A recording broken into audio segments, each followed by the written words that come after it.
बड़ी खबर आपको दिल्ली से बता दें, दिल्ली के डिप्टी सीएम मनीष सिसोदिया को एक बार फिर से कोर्ट में पेश किया जा रहा है। दिल्ली की राउज एवेन्यू कोर्ट में मनीष सिसोदिया को पेशी के लिए ले जाया जा रहा है। ये बड़ी खबर इस समय दिल्ली से मनीष सिसोदिया को कोर्ट में पेश के लिए निकले और दिल्ली की राउज एवेन्यू कोर्ट में मनीष सिसोदिया की पेशी होगी। सिसोदिया को कोर्ट में पेश करेगी सीबीआई। आज सिसोदिया की रिमांड खत्म हो रही है। सिसोदिया की जमानत अर्जी पर भी सुनवाई आज है। तो ये बड़ी खबर इस समय आपको बता रहे हैं, तस्वीरें आपको दिखा रहे हैं। मनीष सिसोदिया को अभी दिल्ली की राउज एवेन्यू कोर्ट में लेकर जाया जा रहा है। ये सीधी तस्वीरें इस समय दिल्ली से आपको दिखा रहे हैं।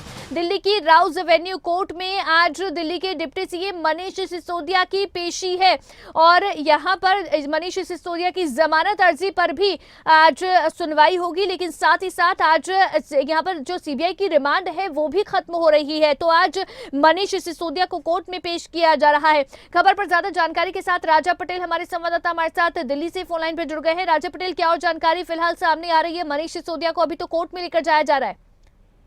और बिल्कुल देखिए, अब से कुछ देर में दिल्ली के राउज एवेन्यू कोर्ट में मनीष सिसोदिया को पेश सीबीआई करती हुई नजर आएगी। जिस तरीके से जो कस्टडी है वो आज खत्म हो रही है। अब ऐसे में देखने वाली बात होगी कि जमानत को लेकर भी इसी कोर्ट में अर्जी लगाई गई है। क्या जमानत मिलती है या फिर सीबीआई की तरफ से तमाम जो तथ्य हैं वो रखते हैं, यानी कि कस्टडी सीबीआई क्या और आगे बढ़ाने की मांग यहाँ पर जज के आगे करती है, ये देखने वाली बात होगी। पर फिलहाल की जो बड़ी अपडेट है कि अब से कुछ देर में कोर्ट में सुनवाई होनी है और किस तरीके की पूरी सुनवाई रहती है ये देखने वाली बात। राजा पटेल, आज अभी दिल्ली की राउज एवेन्यू कोर्ट में जो सुनवाई शुरू होगी इसमें मनीष सिसोदिया की जमानत अर्जी और सीबीआई की रिमांड मांगेगी क्या सीबीआई? इसको लेकर भी, यानी कि दोनों को लेकर अभी सुनवाई होनी है। जो कस्टडी है सीबीआई की वो खत्म हो रही है। अब ऐसे में क्योंकि जमानत को लेकर भी इसमें इसी कोर्ट में अर्जी दी गई है और दूसरी ओर जिस तरीके से सीबीआई की बात करें, जिस तरीके से तमाम सबूत वो लगातार इकट्ठे कर रहे हैं, चाहे मनीष सिसोदिया की फोन की यहाँ पर बात करें, तमाम जो तथ्य हैं अलग अलग सबूतों को सीबीआई खंगालती हुई नजर आ रही है, तो केस को मजबूत बनाने में लगी हुई है। तो जो जानकारी है सूत्रों के अनुसार की और कस्टडी की बात यहाँ पर और कस्टडी की अपील यहाँ पर सीबीआई कर सकती है। हालांकि जिस तरीके से जो पहले सुनवाई थी उसमें भी कस्टडी को आगे बढ़ाने की बात की गई थी, पर जिस तरीके से जो कस्टडी है वो आज तक की यानी कि 4 मार्च तक की मिली थी, जो कि कस्टडी खत्म हो चुकी है। अब ऐसे में देखने वाली बात होगी कि किस तरीके की ये पूरी सुनवाई रहने वाली है। जी बहुत शुक्रिया राज पटेल तमाम जानकारी के लिए। तो देखना होगा कि किस तरह की सुनवाई रहती है। लेकिन इस समय बड़ी जानकारी आपको दे दें कि मनीष सिसोदिया को दिल्ली की राउज एवेन्यू कोर्ट में पेशी के लिए लेकर निकली है सीबीआई ने की रिमांड पर थी। अभी तक मनीष सिसोदिया कोर्ट ने उन्हें 4 दिन की रिमांड पर भेजा था। आज रिमांड खत्म हो रही है तो एक बार फिर से मनीष सिसोदिया को कोर्ट में पेश किया जाएगा। कोशिश रहेगी सीबीआई की कि एक बार फिर से रिमांड लिया जाए। लेकिन आज देखना होगा कि दिल्ली की राउज एवेन्यू कोर्ट की ओर से फैसला क्या दिया जाता है। या रिमांड को बढ़ाया जाएगा या फिर उन्हें अभी जो है न्यायिक हिरासत में भेजा जाएगा, ये देखना होगा, या फिर जमानत मिलती है, क्योंकि जमानत अर्जी को लेकर भी सुनवाई कोर्ट में होनी है। तो ऐसे में आज क्या फैसला आता है मनीष सिसोदिया को लेकर, क्योंकि ये जो पूरा मामला है ये दिल्ली की नई आबकारी नीति से जुड़ा हुआ है, जिसमें कि बड़े स्तर पर घोटाले की बात सामने आई है और इसी को लेकर कुछ तथ्य सीबीआई के हाथ लगे और उसी के बाद में सीबीआई ने मनीष सिसोदिया को गिरफ्तार किया, जिसके बाद 4 दिन की रिमांड पर उन्हें भेजा गया था।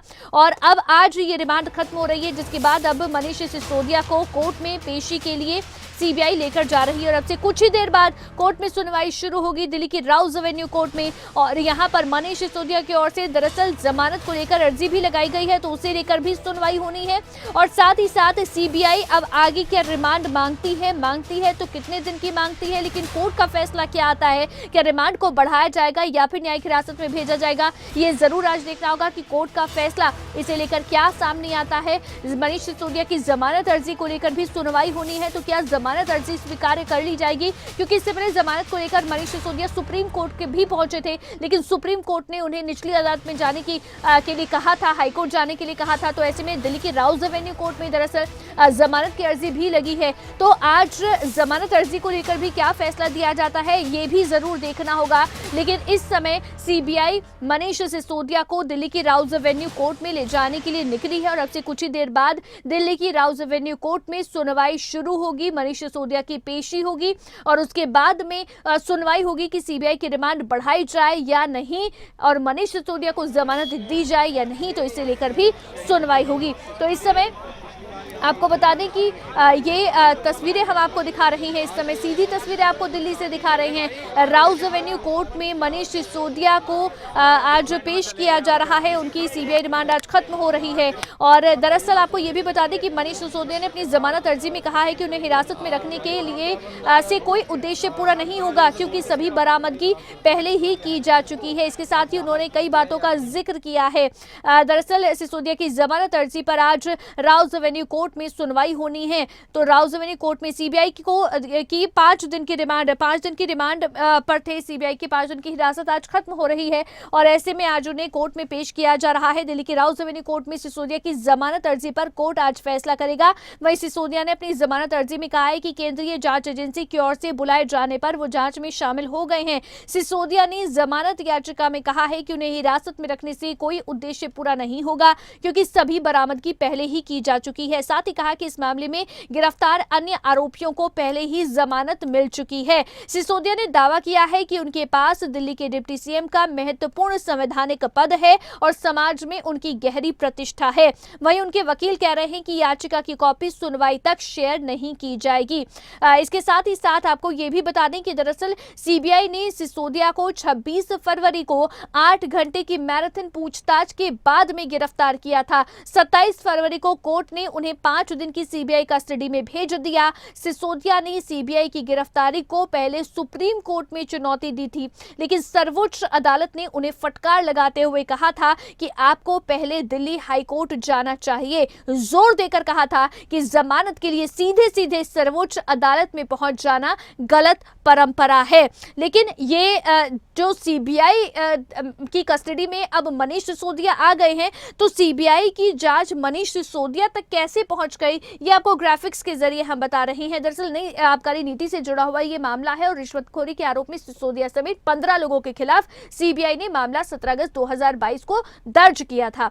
इसके साथ ही साथ आपको ये भी बता दें कि दरअसल 19 अगस्त को सीबीआई ने सिसोदिया और आप के 3 अन्य सदस्यों के आवास पर छापा मारा था और इसके बाद में सीबीआई ने दिल्ली एनसीआर क्षेत्र में कई स्थानों पर तलाशी भी ली थी।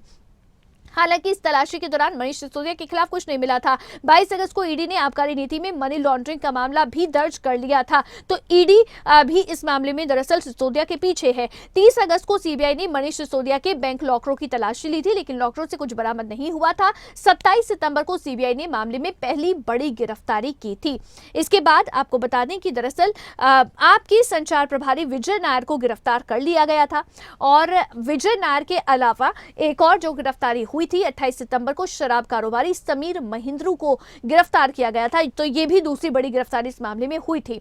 10 अक्टूबर को सीबीआई ने अभिषेक बोयनपल्ली को गिरफ्तार किया था और इसके अलावा भी आपको बता दें कि दरअसल ये जो पूरी टाइमलाइन है, 17 अक्टूबर को सीबीआई ने मनीष सिसोदिया से 9 घंटे तक की पूछताछ की थी और 25 नवंबर को सीबीआई ने दिल्ली आबकारी मामले में अपनी पहली चार्जशीट दायर की थी। हालांकि इस चार्जशीट में मनीष सिसोदिया का नाम नहीं शामिल किया गया था, मनीष सिसोदिया का नाम नहीं दर्ज किया गया था।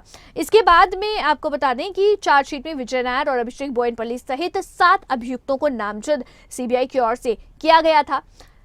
30 नवंबर को मनीष सिसोदिया के करीबी अमित अरोड़ा को गिरफ्तार किया गया था। इसके बाद 30 नवंबर को ईडी ने तेलंगाना के मुख्यमंत्री की बेटी एलसी कलवकुंतला कविता को नामजद किया था। ईडी ने अपनी रिमांड रिपोर्ट में दावा किया कि दिल्ली आबकारी नीति घोटाले के मुख्य आरोपी विजय नायर ने कम से कम 100 करोड़ का घोटाला किया। 9 फरवरी को चैरियट एडवर्टाइजिंग के राजेश जोशी को ईडी ने गिरफ्तार किया था, तो एक के बाद एक की गिरफ्तारी होती चली गई और 18 फरवरी को सीबीआई ने मनीष सिसोदिया को फिर से तलब किया था। दरअसल कुछ डिलीटेड फाइल्स हैं जो सीबीआई के हाथ लगी थी, जो कंप्यूटर से डिलीट की गई थी और इसीलिए सीबीआई ने उन्हें जब पूछताछ के लिए बुलाया, सिसोदिया ने बजट तैयार करने के कारणों का हवाला देते हुए बाद में आने की बात कही थी। एजेंसी ने एक नया समन जारी करते हुए 26 फरवरी को पूछताछ के लिए बुलाया, जिसके बाद 8 घंटे की मैराथन पूछताछ हुई और उसके बाद में मनीष सिसोदिया को गिरफ्तार कर लिया गया था, क्योंकि जो डिलीटेड फाइल्स उनके कंप्यूटर से बरामद हुई थी उसका जवाब मनीष सिसोदिया नहीं दे पाए थे और इसीलिए सीबीआई ने उन्हें हिरासत में लिया था, जिसके बाद उन्हें 5 दिन की रिमांड पर भेज दिया गया था कोर्ट की ओर से।